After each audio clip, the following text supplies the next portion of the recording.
And he's James Ham. That's blue chip right there. Yes, indeed it is. We welcome our 1320 Kings insider, creator of the Kings Beat, James Ham, here with us to start the show. Why not? We've been gone for a couple of days. There's plenty to talk about. We saw Sacramento Kings basketball on Monday. James obviously here early because games get underway once again at the Golden One Center beginning in just a couple of hours. Final day of the California Classic here before the team heads off to Las Vegas for Summer League. James, there's a lot to talk about here in our hour together, Hammer. Let's start with some stuff that happened over the weekend. Let's start with some things that happened while we were away. You first brought up this renegotiation and extend with Domantas Sabonis like a year ago, and it was very much one of those moments where James would spend 25 minutes explaining something, and it would ultimately result in me going, okay, James, that's a cool thing to talk about on the show. Never going to happen, but okay, James, that's great. Cool. So about the game last night, let's dive back into that. And then it was a couple of weeks ago, James calls and says, hey, I think this thing is happening. And you were the first one to talk about it. You were the first one to report it. And I don't care if Adrian Wojnarowski sent the tweet out. You were the first one who alerted us to this. And you had that contract extension damn near down to the dollar. But it all ends with Domantas Sabonis being back with the Sacramento Kings for a long time. Yeah, I mean, this is a huge, huge thing for the Sacramento Kings. Basically, like the way I look at it is, again, the old parable that you learn in Sunday school. If you want to build something strong, you don't build it on the sand, you build it on the rocks. You need a foundation. And this team has lacked a foundation for almost 20 years. And now they have their two foundational pieces. It's De'Aaron Fox, it's Domantas Sabonis. And now you can build around it. And we can start adding players to that now. I mean, Keegan Murray is looking more and more like a foundational piece. And so one guy can't hold up an entire franchise. And that's something that DeMarcus Cousins learned, that one guy can't do it alone. And so to me, this is a huge thing for the Sacramento Kings. I brought it up months ago thinking, like, if I were the GM of the Sacramento Kings, this is what I would do. Like, I would do everything in my power to extend him now, because you don't want to risk something silly happening next offseason. You want to risk the Los Angeles Clippers coming at him with a monster deal, the Lakers, because he's lived in the LA area for a long time. His wife's family's from there. You don't want to put that seed of doubt in your franchise. And now they have everything locked up. And we can say it's status quo. The team is status quo. But at the same time, that's okay. You're a really good team last year. You can build off of that. You still have room to make tweaks down the road. You still have pieces that you can move. But for right now, Sabonis at $217 million. I think I was off by $2 million on the whole Shame package. on you, James. Do better. And it was really about how much they were going to give him this year. Yeah. That's what it came down to. And I have them at giving him an additional $7.7 million. So $29.7 million for the season. It's good money for him. And then the contract goes up from there. And I think it's exactly what you're going to have to pay. Hopefully John Hollinger is listening, because he didn't have a clue he was convinced that the Sacramento Kings spent $17 million. And I checked his article today, which was very conveniently edited without a little footnote at the bottom, where instead of saying it looks like the Kings have spent their whole $17 million in cap space, it now says, even though the Sacramento Kings may not have had to spend their $17 million in cap space, it's like this man wrote an article that he really didn't understand the premise of the contract. And that was going around in the media last week when it went from James's little, well, this is possible idea to started being spoken about as a foregone conclusion.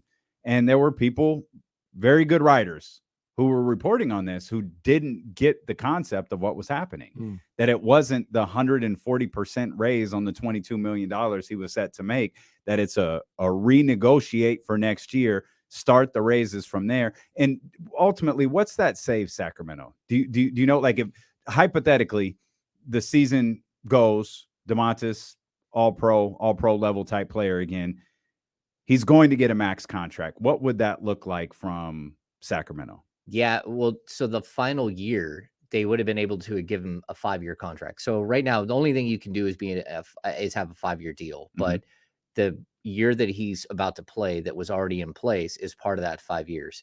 If he would have waited till next offseason, he would have got an additional year.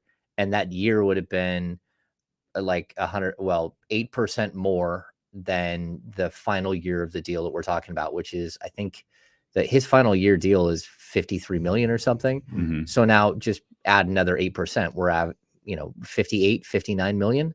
And so that's a big deal at the back end, right? As far as like the Kings, he didn't take all the money that was on the table. Yeah, whatever. But he took all the money that was on the table. Like the only way As he should. Yeah. By the way, as he should. So break that down though. Like why are some people saying that, and why is that not true? Yeah. Okay. So the only way he could have gotten more money is if the Kings would have just given him more money right now up front. So right now it's almost 30 million. They could have gone up to like 35 million or so, and use more cap space. But the extension, he almost maxed out. So like I have his extension, a maximum extension for here's the years of service at like 42.8 million. He took like 41.7. So if we're talking like Annually, that's how it's broken down annually. Okay, yeah. So basically over the course of a 4-year extension, maybe he left $1 million on the table each year, but we're talking about a $217 million contract. That's not what you would consider saving a team money. Where I think maybe they're talking about he could have got more money was just the upfront thing, where they could have just like piled all of their cap space this year and given him a higher salary. But even then, he's going to tap out. He's going to max out for his years of service too. So maybe he saved them a little bit, but it's not like, I mean, we're not talking about like we don't need to start a GoFundMe for Domas. No, and he's not like, he didn't save them enough to like go sign another player. That it wasn't enough for a minimum scale contract from what I can tell. Yeah. I mean, per year, it's just not. So so it's a good thought. And it's good publicity. It's very nice agent speak. Yeah, but at the same time, like he got a lot of money. Do you think that this was always priority number one for the Kings this offseason? Monty McNair and the Kings is to lock up Sabonis, and if a small forward free agent worked out or a trade worked out, cool. But on draft day, when they created that cap space, was the first thing we need to do, or the most important thing we need to do, is make sure we extend, renegotiate and extend Domantas Sabonis. Yeah, I think it became more and more of a possibility as you're leading up to it. So I think the Kings basically they kicked all the tires. They looked at all of the different things that they could do. And when they were able to move off of Richaun Holmes' contract, I'll tell you the biggest thing, and I know a lot of fans are upset that they gave up the 24th pick. The Kings sold the 24th pick in the draft for $25 million. That's crazy to me that anyone would pay $25 million for it. Like you can say whatever you want about Richaun Holmes, but for the Sacramento Kings, Richaun Holmes is no longer an NBA player. He just wasn't. They weren't going to use him, and he was just going to sit there and waste away. So when they did that, here's how the crazy thing is for next season. I did the math already. Without Malik Monk, they're at right around 147 million in dedicated salary for next season. Almost all of their players are already locked up. I mean, it's crazy what they've done here, where almost every player on their roster is either 2 or 3 or a 4-year deal. It's only Malik, right? It's only Malik. Yeah. But let's add back in the 12.9 million for Richaun Holmes next season. That means they're already at 160 million next season in dedicated salary with Sabonis's raise. If you still have Richaun Holmes, you're already pushing like luxury tax issues, and you're getting close, and you still don't have Malik Monk. So it ends up being, it's not just about this year. It's not just, oh, they didn't do anything with the money that they had. It's like, well, yeah, you did. You locked up your biggest piece in Domantas Sabonis. You also gave yourself an opportunity to bring back Malik Monk next year, because if not, and you're already at 160 million and you got to pay Malik 13, 14, they can only do an early bird with Malik Monk. That's a whole nother story. But you're already looking at 174, 175 million bucks. And so the Richaun Holmes thing is going to resonate with this franchise for a while. And it's a big deal that they were able to move that. And when they were able to do that, now it became like, can you give Harrison Barnes 18 million bucks and use the other 5 million in cap space to go and talk Sabonis into staying? And the answer was probably not. You needed the extra couple of million to push his next year salary into max money range. And so by trading Rashawn Holmes, you were able to clear the books and give him an opportunity to resume his career.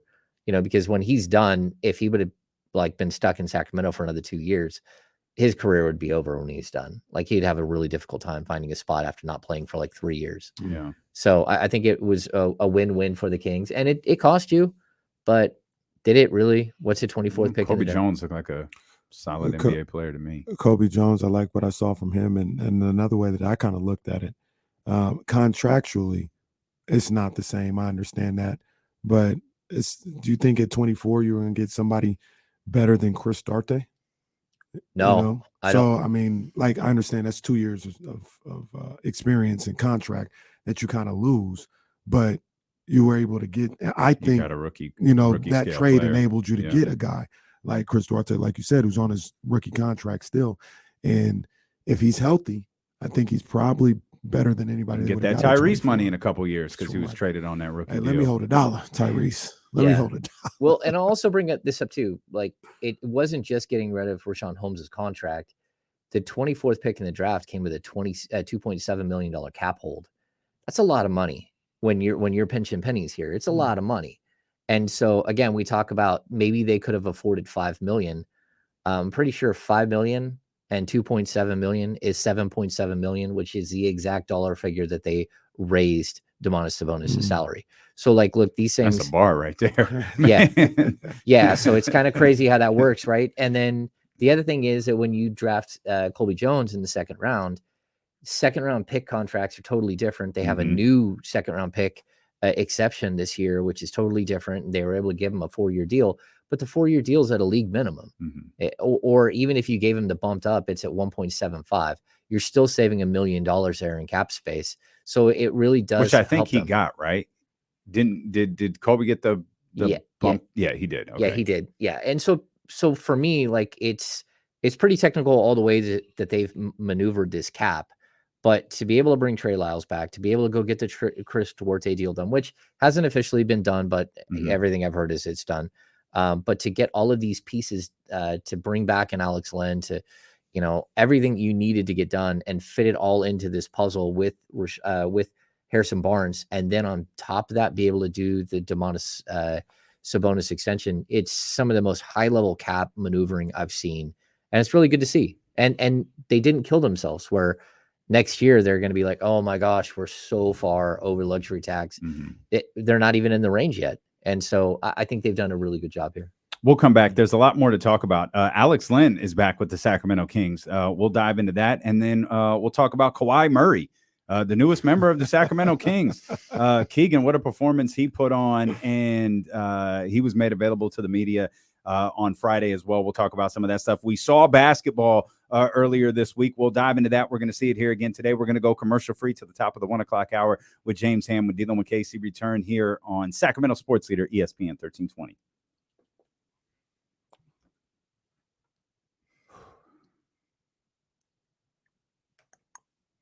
That's good stuff.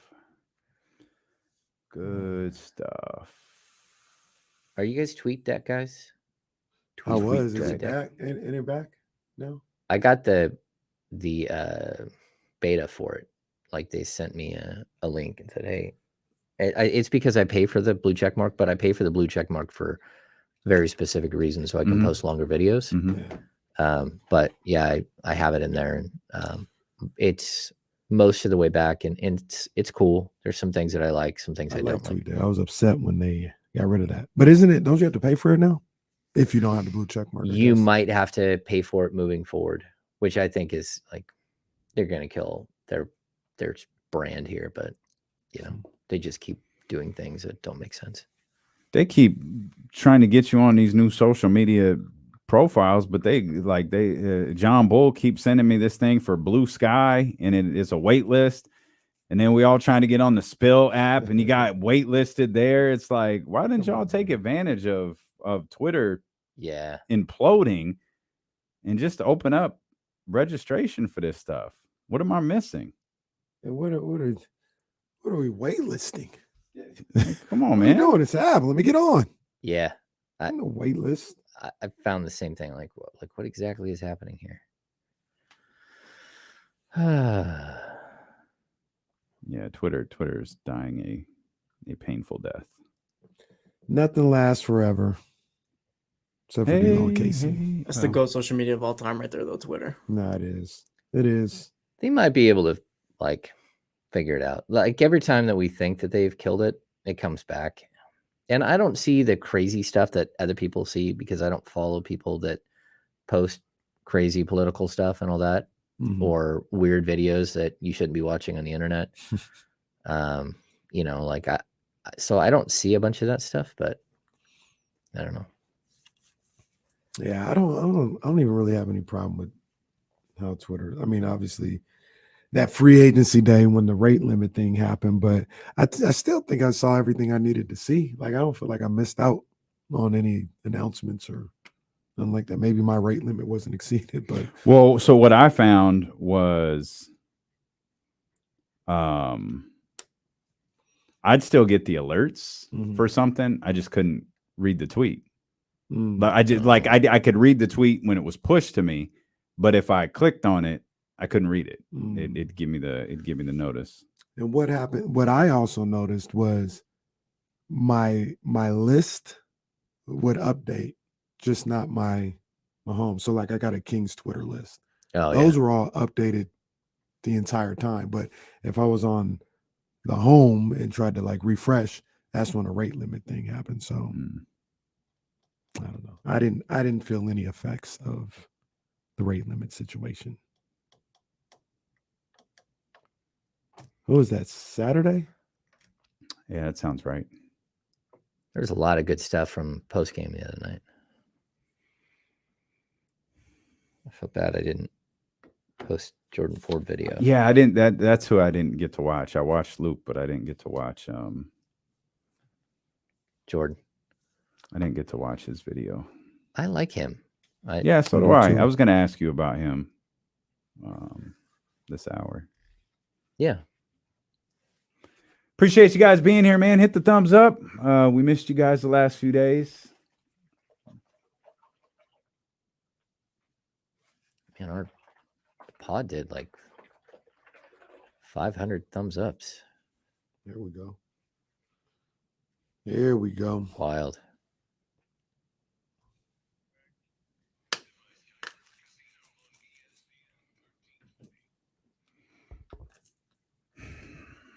James Ham here with us this first hour back. We missed you over the last couple of days. Happy to be back here with you with Kings basketball going on tonight again at the Golden One Center. And James, before we dive into that, we spent a lot of time starting the show talking about Domantas Sabonis and the fact that he's going to be a Sacramento King for a long time. And they dropped another great video with him and De'Aaron Fox unveiling those new jerseys. One thing we didn't expect was the return of Alex Len. And I have a lot of questions about that, but we'll start with Alex Len being back with the Kings. That surprised you? It did a little bit, but, you know, just the way that they handled him and the way they spoke about him at the end of last year, so glowingly, from one coach to the next, just talking about how Alex was the best pro they had. He showed up every day early. He put in his work. He was so good with his teammates. They enjoyed him as a teammate and having him there, even though he wasn't playing. And of course, Alex is going through an enormous amount of personal strife off the court with the Ukraine situation. Yeah. And so, I think they got to the end of the year and they thought, okay, number one, Trey Lyles is probably our backup center moving forward, which is what we're seeing, because Sasha Vezenkov is penciled in as a backup power forward. Where does Trey fit in? You don't spend $8 million on a player who's not going to play. I guess we didn't even acknowledge that. Sasha did get confirmed while we were gone too. Sasha Loki, the street is saying he might be here. Yeah, he's on his way, or he might be. I know he's going to be in Vegas. So I think he was rolling in for his physical, but that could be in Vegas still. Okay. Yeah. So if you're going to bring Trey Lyles in as your backup center, and to me, to be honest, after watching him in the playoffs and watching him down the stretch, he sure does look like a small ball five. He understands the game. He's super smart. He can pass. He can shoot the ball. He can rebound. He's not huge, but again, a lot of small ball fives now, and especially as backups. you still need that big, gigantic guy. And I think a lot of people are hopeful that Neemias Queta might be that guy.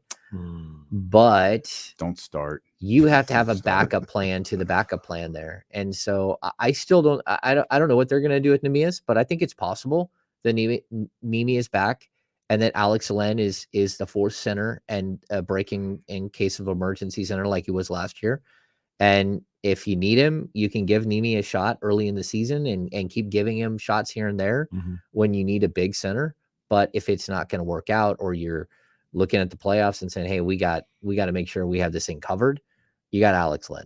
And so I think it's an insurance policy, but I'm not sure. And that's perfectly fair what you said about giving Queta the opportunity at the start of the season to see if he can show something. It's summer league or whatever the case may be, but just the eye test, I'm not seeing it. I know I was on the edge last year, that last game of the California Classic. In the first half, he was looking suspect. I said, if I don't see nothing in the second half, I might be out on Queta. Then he had a great second half and followed it up with a pretty good time in Vegas, right? So it's like, okay, like he was almost on the edge and, he made it through. Then his time during the season was a little spotty. And then what I saw on Monday, we're 3 years into this, man, and I'm still not seeing it. But like you talked about, Alex Len can do that. He cannot play for half the season and come get productive minutes if need be. So I don't have any problem with them giving Queta the shot at that third center spot to start the season. Maybe give him 25 games to see if there's something really there, a true shot. And if it doesn't work, you got Alex Len right there. You said Alex Len can sit half the season and come in and be productive. So absolutely. Got you. Yeah. I mean, Alex Len played 161 minutes last year. That's it. 161. And a lot of that was very, very late in the season. He didn't really play till I think there was 8 games left in the regular season. And that first game was the Utah game at home.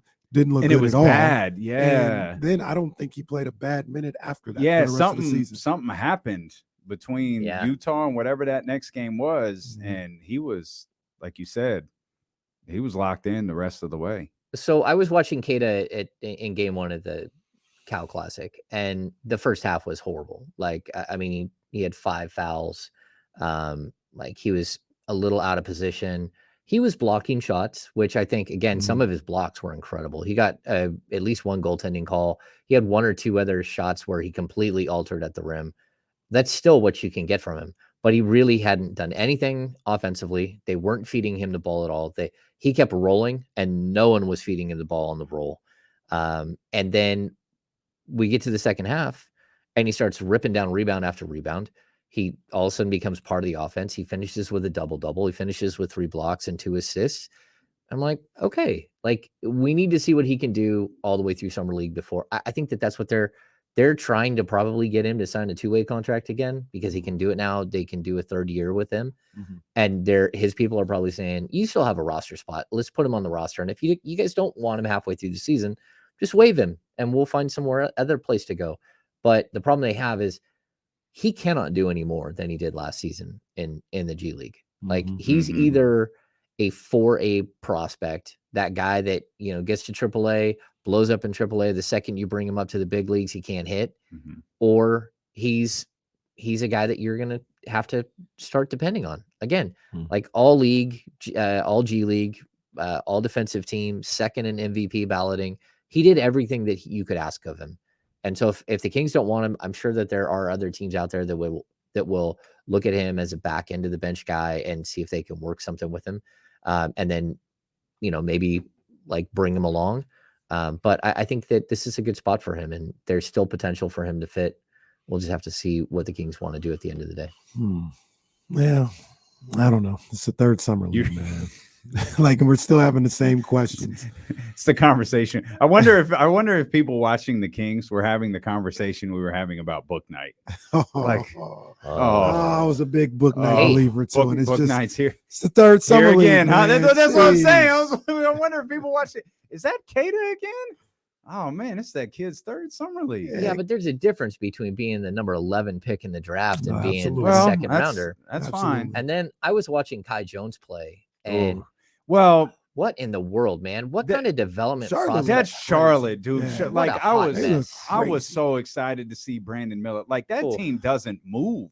Not at all. Like they just stand there. And Kai Jones did not set one legal screen. Nah, Every screen he set, he was all flared out. And it was like no one taught him a basic understanding of how to set a screen. And then you watch Queta, he clears out 4 dudes. Like, Yeah. oh, there he goes. He's a big boy, He's man. a He is a huge big man. dude. Yeah. Hey, like I It's like just get a couple of things together, man.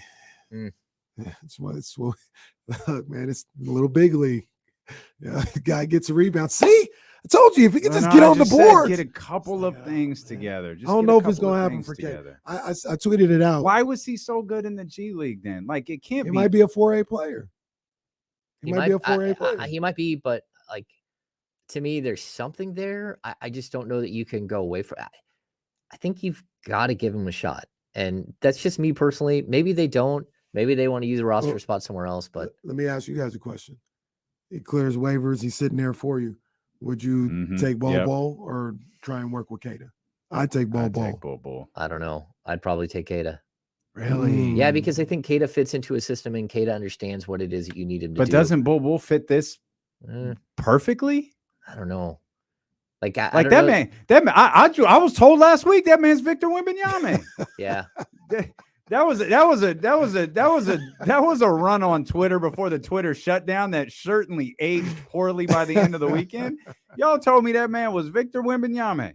Well, and I'll say this too: all those people out there that want Mo Bamba, just so you know, Mo Bamba lost his spot with the Orlando Magic because of Bol Bol, and they just waived Bol Bol. I'd rather have Bol That's Bol. all crazy. I'd rather have Bol Bol. Yeah. Well, I mean, either way, you know, the way I look at it is this way.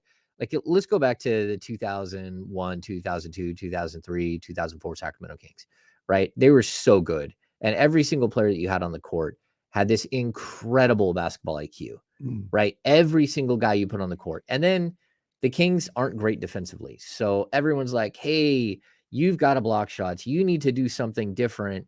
And so what do? They went out and they signed either signed or traded for Keon Clark for the 2002-2003 season.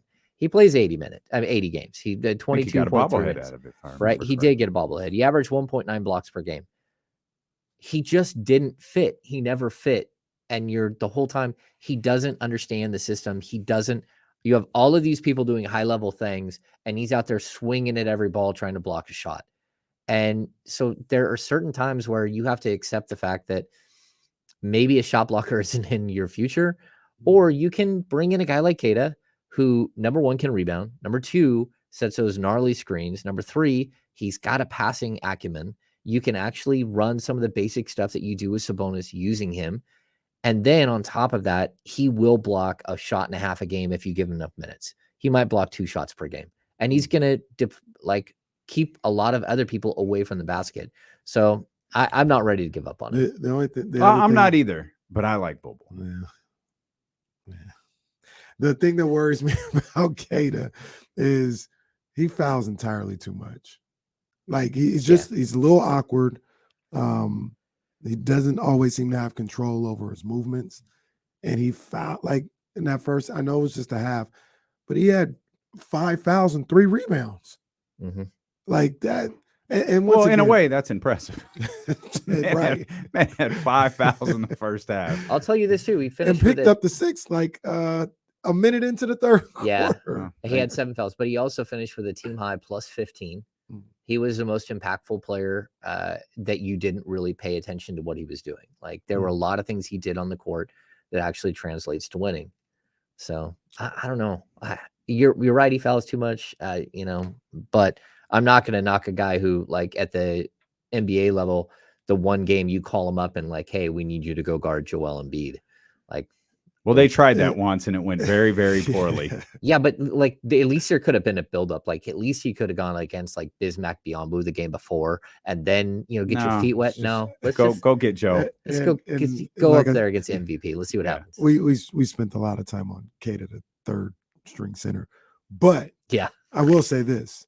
the thing that I like to see is it's your third year in the G League, or excuse me, in the Summer League. I need you to dominate the Summer League, like dominate, like the way you did in the G Sure. League. Like the fact that he played better in the second half and kind of like squeaked to a double-double, you know what I mean? That's not good enough for me in your third year in Summer League. And as big as you are and the hope that we have for you, like you should be 20 and 15. Like they ain't got nothing for you. That's what I need to see to even think like, yeah, this guy could probably give you some minutes in the NBA. Because you see, and I'm not saying he's this type of player, but you see what a productive, super productive NBA player did in Keegan Murray. Just an easy 29. An easy 20. I know they're two different type of players, but just easy 20, effortless 29. Because I'm a super productive NBA player. I think Alex Len would dominate in Summer League. Oh, yeah. But I would respond with this, though. I was disappointed in what I saw from Kessler Edwards because I expected, Yeah. I mean, we're talking about a third-year guy. And he ends up with 4 steals and he has 10 points. He goes 0 for 7 from 3. Like the things you need from him, I need you to shoot the 3 and I need you to hit it. And I need you to play that defense. So all of his points came off of steals and fast break dunks. And that's the steals and fast break dunks he got. Those aren't coming at the NBA level. Those were bad G League, bad Summer League turnovers. A bunch of them were just guys trying to make passes, cross-court passes that will never work. And so there was some concern there with me too, where I was like, okay, if you're going to be here and he looks fit, he's been working out with Keegan Murray, he's been working out with De'Aaron Fox all summer. He looks good. It's got to translate. And part of the problem is you brought Keegan Murray to Summer League and that dude's going to dominate the action. And guys like Queta are standing there like, man, I thought you were going to run the ball through me and you're not. Guys like Keon, Ellis are like, I'm not even part of the plan here on the court. Like what's happening? And then guys like Jordan Ford's like, oh, I got this. I'm just going to go for it. Like, I don't care. I'm here to try to win a spot. That's try to win a training camp invite. And kudos to him for figuring out how to be part of it. But some of these other guys, man, I need more. So I get you. Jordan Ford looks like, and I keep saying this just for reference for everybody to understand, he could easily be in that daily role as a third point guard. I like Jordan Ford. I always have liked him. And in that scenario on Monday, he played just like I thought he would. Effective, scoring, ran the offense. I like Jordan Ford a lot. I think he might have a place on this team. What I would like to see happen is if the Kings can't get a legitimate third point guard right now, they might have PJ Dozier like in the back of their mind think that, okay, we can keep PJ. They got a couple more days for that, right? Yeah. 10? And it's the 10th and they owe him $2.4 million, which is a veteran minimum for him. But if they kept him, he can play the 1, the 2, and the 3. And I actually think if you had an injury, he wouldn't be the third string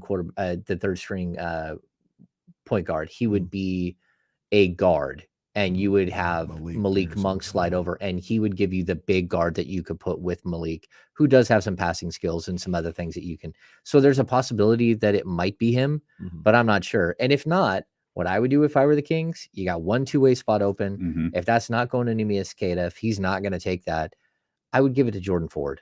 And because he's a guy that if you need it, you need a backup point guard for a game or two, you could just pull him up. And then like, look, if it's not working and you got to go clear a roster spot and go get a legitimate backup point guard, that's fine. But at least you would have somebody that isn't on the main roster, but can come up and play up to 50 games with the main roster. And it would give you a backup for a position. It's almost like the third string quarterback in the NFL. You need it when you need it, but the other times you don't need it, you don't need it. Yeah. You know? And so I don't know. NFC Championship. Wow. Yeah, the NFC Championship. That was a 6th string quarterback. The Jordan Ford, the next Brock Purdy. You said some it's some interesting things there. Keon's a 2-way. Swanson's a 2-way. Slauson's a 2-way, and you want to add Jordan Ford to that. So Kobe Jones, 100% main roster guy. He already is. They signed him. They signed him to the new second year. So doesn't that speak to they evaluated him as a first-round talent? Like they Yes. took him at the top of the second round. They had no problem throwing a 4-year deal his way to be a main roster player for this team. Well, I that think and that says a lot. that's what we also heard about Trace Jackson Davis. The reason why he fell was because his agent made it very clear, whoever's taking him, if he fell to the second round, whoever's taking him, do not take him if you're thinking about a 2-way contract. We only want a main, like a full-fledged roster spot. We won't sign. Like, it's not going to happen. And so that's why he tumbled all the way to where he did. And again, like when you draft Slauson at 54 and Trace Jackson Davis is sitting there, I would have had to think long and hard about like, how could we fit him in? But if you don't have a roster space, you don't have a roster spot, and it is what it is. And right now I got the Kings at, if PJ's back, they're at 14. If he's not, they're at 13. So that's a big deal to have 2 roster spots at the end. And, someone brought up in the chat, there are players out there still, like Darius Baisley is still available. One of your That's your favorites. boy. Yeah. I like Darius Baisley. Well, I think, why not take a flyer on somebody who has potential to be something? Now, positionally, your power forward position is so heavy at this point because you've got Keegan, you got Harrison that can play there, but you also have Sasha and you have Trey Lyles that can play there as well. So you don't, and even Kessler Edwards can slide over and play the 4 in the modern NBA. So it's tough, but I'd rather look at some other positions. But I don't even know where you'd look. We're looking at the back end of a bench player at this point. The Kings have 11, 12 solid NBA players on their roster. Did TJD, did he get like a guaranteed spot with the Warriors? Or I think so. And there's also his agent is Mike Dunleavy's brother. Oh, well. Yeah. Yeah, a lot more goes on behind the scenes here than most of us want to be made aware of, especially on draft night. So this is fun. I mean, it's the 5th day of July. We're a long way from the start of training camp. It's fun to talk about Queta or Kai Jones or Book Knight or these guys. That's all fine.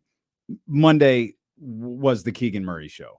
That's what Monday was. Much to the chagrin of my partner, this was about a showcase of Keegan Murray in front of that Golden One Center crowd. And not only did he not disappoint, he opens the game up with a dunk. And you can see for the briefest of seconds, he thought about talking.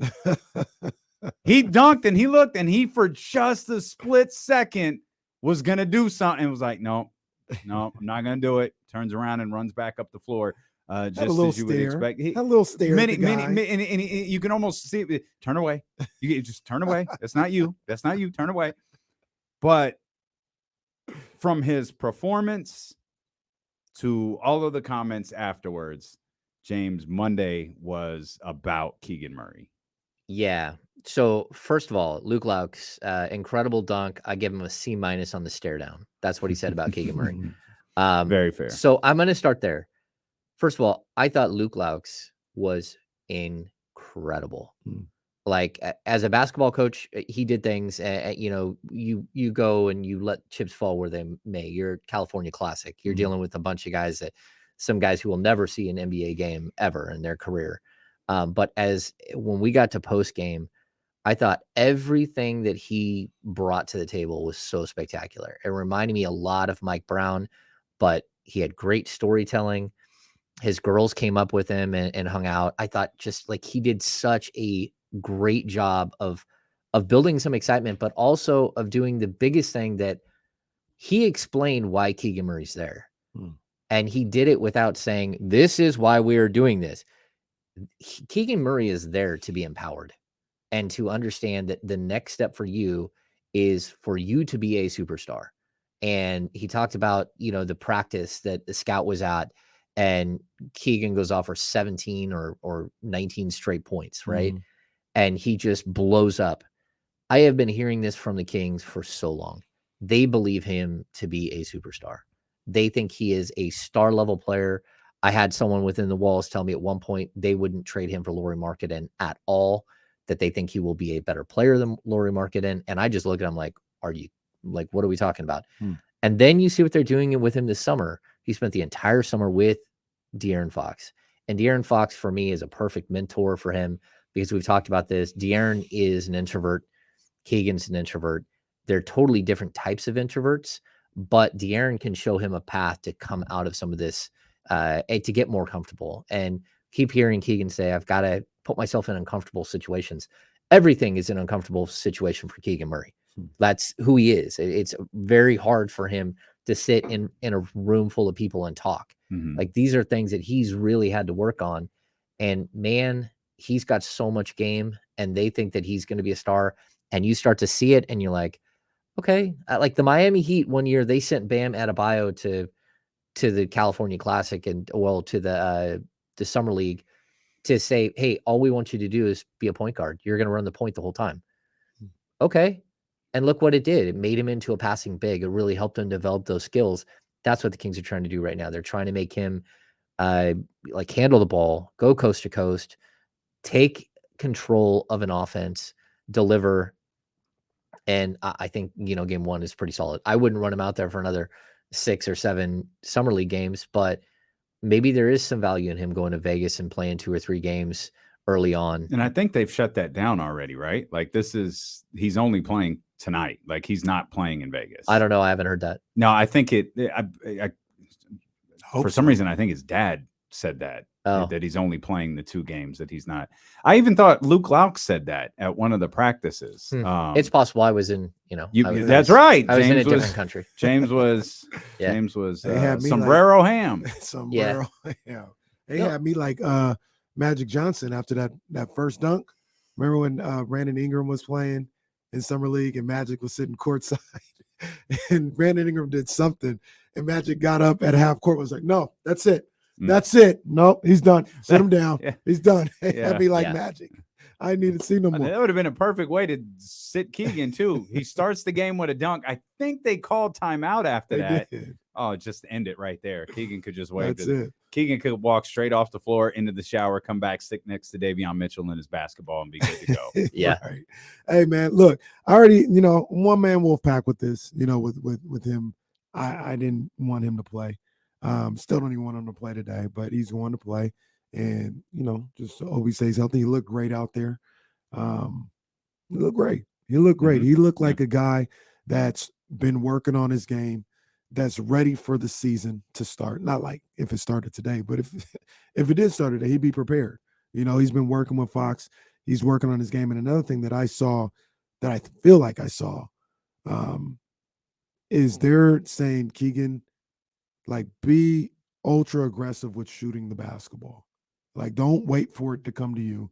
Don't wait for the pass to come to you. You get the ball, shoot it. There was a couple of times where he shot the ball, they got an offensive rebound, kicked it back out to Keegan. He went to create to shoot again. Like, they're saying you're out here to shoot the basketball and to be the main focus of the offense. Because like you said, James, feels like they're grooming him for that. Maybe not like you'll be the number one guy, but to be a big three type of guy where you're going to need to be aggressive with not only shooting on a catch and shoot situation, but creating some things, even if it's a pump fake, 1, 2, 3 dribbles to the paint, make a move, Euro, whatever. Like, you're going to have to be aggressive. It can't just be catch and shoot moving forward, because we think there's more to your game.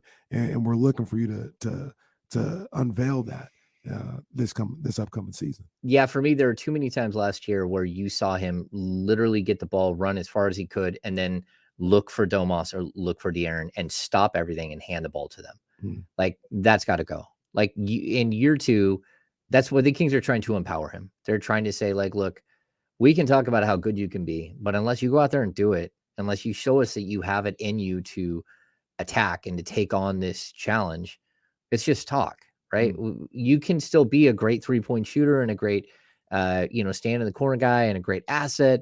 But if you want to take that next step, we need you to understand that it's got to be from within. You have got to do it yourself. And the other thing, too, I think what Keegan Murray allowed the Kings to do this specific offseason was re-sign Harrison Barnes, because you see what Keegan can do.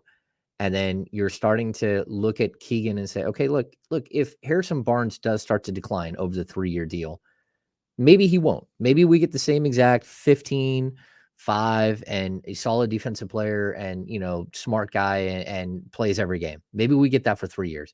But if he does start to decline, it will be while we're seeing the ascension of Keegan Murray. And so he will be able to mask any decline from Harrison Barnes and then some. And that's a big deal for the Kings. I gotta be honest, Harrison doesn't strike me as a guy whose game is going to decline. Because like a lot of times you see guys like lose their explosiveness, right? They lose their ability to move a certain way. Harrison is a very, and I mean this in a positive way. He's like a very fundamental ball player, right? Like he can do everything well. It's not that he does one thing just extraordinary. He's a good basketball player. That type of player I feel like is built like, I mean, again, we're talking decline. He's 31, 32, 33, 34. Right. I don't think that's going to happen to him. I think if anything causes his numbers to go down, it's a decline in role because of what you were just talking about there, James, the ascension of Keegan Murray and perhaps, Sasha maybe being a little bit better than even the Sacramento Kings expected. And clearly they believe he's going to be very good for them. So I think Harrison is going to hold up just fine over these 3 years. Yeah. I think that's one of the big pluses to signing him. I also think he's smart enough to adjust his game a little bit. He's probably in an ice bath right now. Right. He didn't even do anything, just in the ice bath. just because. But he's those endorphins going. He's gonna realize like, hey, maybe I'm not as explosive as I was. Let me work on a little bit of a post game here. Throughout his career, he's gonna let me work on a little bit of a post game. Let me work a little bit more on my shot because maybe I have lost a step or something like that. He's gonna be very aware of who he is as a player, and I feel like make adjustments to prolong his career and still be just as productive as he was 2 seasons ago. Yeah, I think the interesting thing too, like 4 years ago, Harrison Barnes had 31 dunks on the season. The next year he had 35. The season before this last season, he had 25 dunks. He had 52 this last year. And so he does still have the pop. And you're actually seeing him being able to get better opportunities because of the spacing, because of the players around him are better. And so like, I think that, again, the team can mask some of it. And someone brings something up in the chat that you can't mask the fact that the decline on defense. But I went back and looked at his stats, and he was way better defensively this year than he was a year before. He was actually a plus defender. He was better at almost every his field goal percentage against he beat the field goal percentage against at every category, whether it's 3-point line, at the rim, within 6 feet, within 12 feet, whatever it is. So he did get back to sort of who he was as a defender, and the Kings were still god awful defensively. So, I mean, they're the 24th rated defense, and it wasn't on Harrison this time. Don't blame him. And I always said that I thought that a lot of the reason why Harrison's numbers were so bad the year before was because he was playing alongside either Buddy Hield or Tyrese Halliburton at the shooting guard position. And both of those guys like just are bad defenders. Like they aren't good defenders. They've got potential as defenders.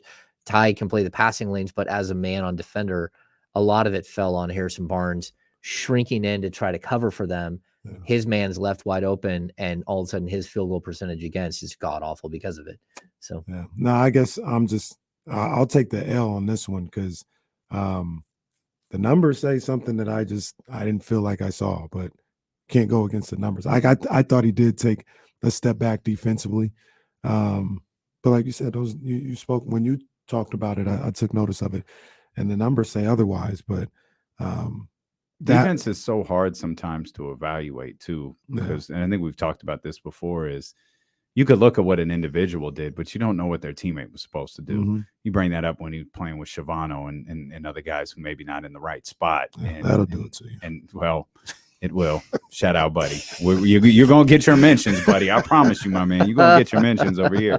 But like, it's tough to say, oh, Harrison really blew that. Well, he might have, but there might have been someone supposed to be there to pick that up, and he was supposed to go somewhere else. Harrison having looks like he did on that half court heave.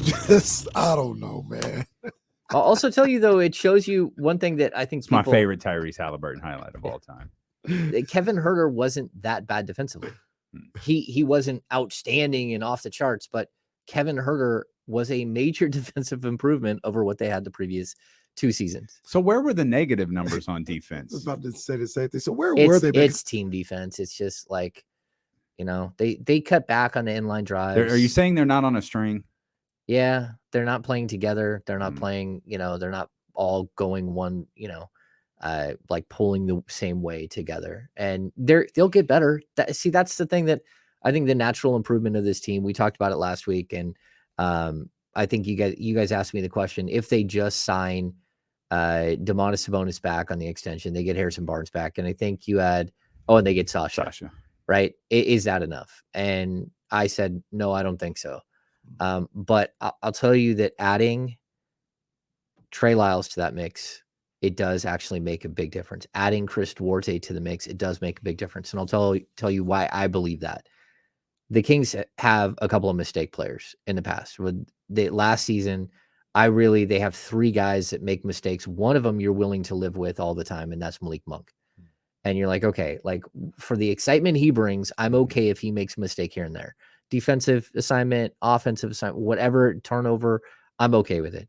But then the other 2 guys were very clear. It's Terrence Davis and it's Chimezie Metu.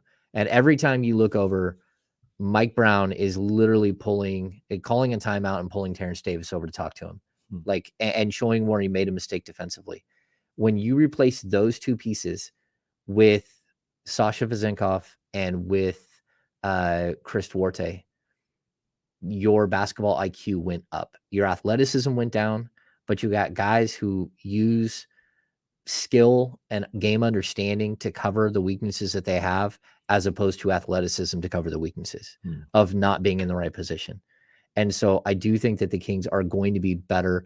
This is a crazy deep team. You're talking like 11, 12 guys that are veteran NBA players, or Sasha, who know how to play the game and are not going to make a bunch of mistakes. And so I think it'll be a really, you'll see improvement because they'll be together for another year, play under the same defensive scheme for another year. They'll play under the same offensive scheme for another year. Their rebounding numbers should be a little bit better with guys like Sasha there. So I think overall, you're just going to see the level of play be higher because you have 11 or 12 guys that are high IQ basketball players that don't make a bunch of mistakes. How much do you think, do we have time for this? Yeah, you good. Oh, okay. How much do you think the pace and the way they played offensively went into the defensive numbers? Because I would watch, and then we talk about numbers, the fourth quarter defensive numbers would match up with the fact that, all right, they're actually solid, like in these crunch time situations. But over the course of a game, if we're running up and down and just, trying to get, this super pace movement offense going and getting our shots up, we're not going to get into defensive stance for the first 3 quarters, which, is a bit of a problem. But if I'm the coach and I'm asking you, push, run this offense, move, it's still crazy to say, hey, be in that stance with 2 minutes to go in the first quarter, all the way, like the pace, I think, plays a little bit into it as well. So I think there could be an improvement, but you may still see some numbers that resemble what we saw last year. Yeah. So I think in year one, when you're running this type of style and everything's flowing and everything's great, I think the whole time, like for someone who has covered this team for so long, but I also think within the walls, everyone's thinking, okay, is this going to last? Are we going to be this good all season long? And is there going to come a point where we lose 7 out of 10 and really start to fall apart a little bit? And we're good, but are we that good? And I think believing the whole time is one thing. And so you're kind of waiting for something to fall apart, the shoe to drop. It never did. And so I think if you can take that mentality into year 2, that number one, the offense will get better, and it may not get better as in they score way more points. It'll just get more efficient. And it's like the highest rated offense in the history of the game. It can get better, especially when you add better shooters like they just did. You add more complementary pieces at work. But I think that the offense gets better. The defense also gets better. A lot of times this team's missing long threes. We see the stage of the season where Malik Monk lost his legs. We saw the stage of the season where Kevin Huerter lost his legs. When those guys lose their legs, you now have other people to step in. And you also have other people that will support those positions that will keep those players fresher, that you can rely more on Sasha Vezenkov than you can Chimezie Metu, because you know that no matter what, he's going to be able to shoot the ball. He's going to be able to space the floor. If Kevin Huerter has a down 2 weeks shooting, someone else can pick it up, where you get to the playoffs and, Keegan Murray can't hit anything the first 3 games. Kevin Huerter struggled a bunch. Most, like 5 of the games he struggled. Harrison Barnes fell apart in the last 3 or 4 games as far as shooting numbers wise. All of those things, what they did? They hurt Domantas Sabonis. They hurt the spacing on the court. Now you have players that if someone goes cold, you've got other options. And I also say, I think Malik Monk will come in better shape because he realized what they need from him, especially in the playoffs. He realized where the second gear was. And I think Kevin Huerter is another guy who spent 4 years waiting for Trae Young to pass him the ball. And then all of a sudden he's got to do all these off action things where he's running off the screens and DHOs and all this stuff. He'll come back in better shape. He'll come back ready with a better understanding of what he needs to be in order to be successful for this team and in order to keep his spot on the floor. Yeah. I'm probably a one-man Wolfpack. I don't think they lost in the playoffs because of defense. Everybody's put, Steph hit 50 in game 7. I mean, Steph hit 50 on the Suns and the Clippers throughout the season. Those are 2 top 10, top 12 defenses. That's Steph Curry. And no one else scored. Do that. No one else scored in game 7. I want to see him get better, but I don't think that's why they lost in the playoffs. No. They lost because they couldn't hit open shots. Yeah. They do have a couple bucks left. Yeah, I have them around $5 million, but and that's after the signing. But again, technically they haven't signed Alex Len. Alex Len he's a minimum scale guy. So once you get done with everything else, you sign Alex Len as a minimum because you're allowed to sign minimum scale contracts. I wonder if Portland's like, technically we haven't signed Jeremy Grant yet. I think they actually addressed. He's already on the block, isn't he? Yeah, they did. They did because they knew everybody was asking. Y'all can get out of this, right? You don't have to do this. They didn't have to do it before they did it. Well, they certainly didn't, but here we are. They did. That boy, that man about to score, man. That dude about to get some buckets this That's year. what you want to do. And he about to get some buckets on a 10-win team. I just want to say that too. Is you look at the contracts that Jeremy Grant got, that Kyle Kuzma got. Yep. Did they got so much more than what Harrison Barnes got? They're just not that much better as players. Yeah, I couldn't agree more. I don't know that Harrison is as good, but he certainly isn't. He's probably not, but he's not or a third. like $50 million worse than Kyle Kuzma is. Right. Yeah. Or the Grant thing, 160. Well, that's not even. That's oh my god. That's wild. Yeah. We got to let James go. He's off to the Golden